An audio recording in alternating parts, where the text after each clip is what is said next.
Tatlo na ang namamatay dahil sa pulmonya sa kabilang sityo ng Bangaan, Apo. At dito sa inyo, 4 nang may karamdamang malamang hahantong din sa pulmonya. Katulad ni Apo Bungtiwan. Hindi kami pababayaan ng aming mga baki, Doktor. Mas malawak ang nasasaklaw ng kanilang kapangyarihan kaysa mga gamot ninyo na wala namang iniwan sa mga itlog ng butiki. Nakita mo, Doktor? Nang mahuli kong ninanakaw nila Dangunay ang puno sa aming pinugo, hindi ako pinabayaan ng mga baki.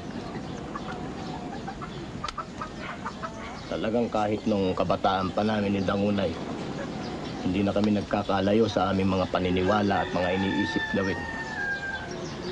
Kaya nga pati mga pinugo namin ay magkatabi.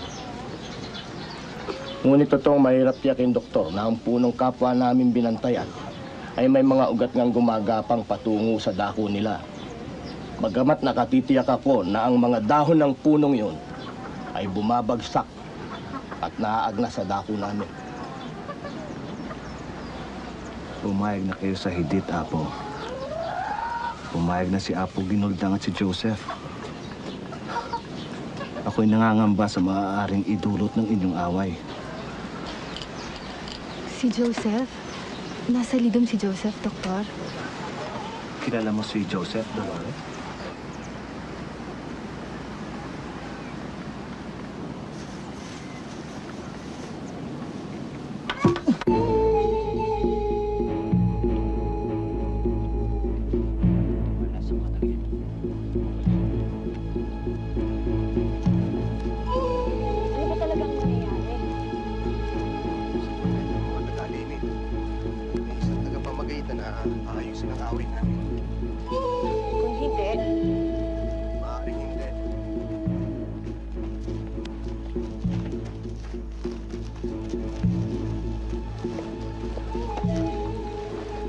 Kasama ni Dr. Lorenzo. Si Don Juan ang Mongkalon.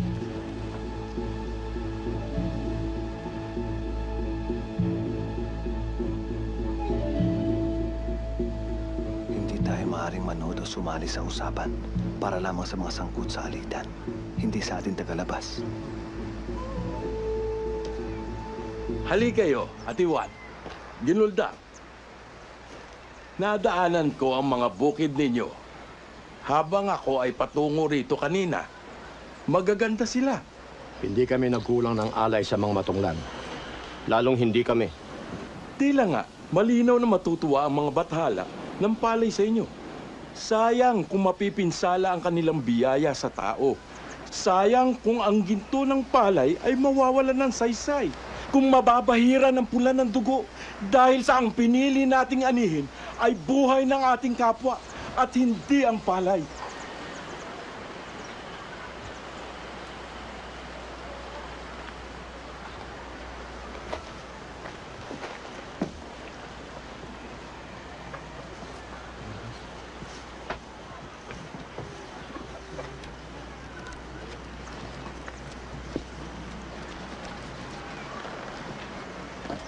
Dolores? Alam mo, nakakaawa bang babae rito? Sila na nagtatrabaho sa bukid. Taon-taon nanganganak pa. Okay. Pero open ang mga babae sa idea ng family planning dito.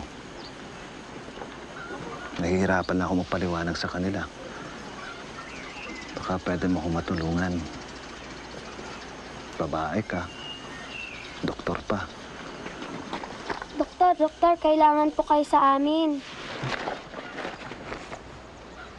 Masakit po dito. Masakit.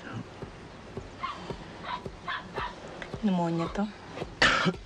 The crepitant sound is unmistakable. Tsaka may tenderness sa epigastrium eh. Naghanap dito sa Cordillera ang respiratory diseases. Pero mas matindi ang klase ng pneumonia ang kumakalat ngayon. Mas mabilis maging fatal.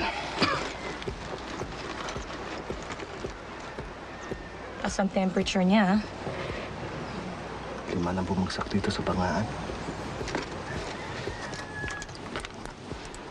Gamot niya, Manang, para bumaba ang lagnat. ano yung binulong niya? Ayaw ng gamot. Mga baki na lang daw nilang bahala sa kanila.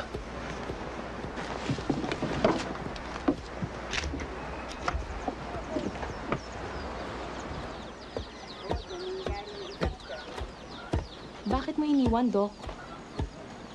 Doktor, may ibang cases pa na ganyan. Punta natin yung gusto mong paggamot. Eh, paano kung ayaw? Ano yung baking sinasabi ng babae? Yung mga Diyos nila, tinatawag nilang baki. Yung mga pari nila, tinatawag nilang mumbaki. At ang mga paring yun nagagamot din. Mga shaman, mga medicine men. There you go.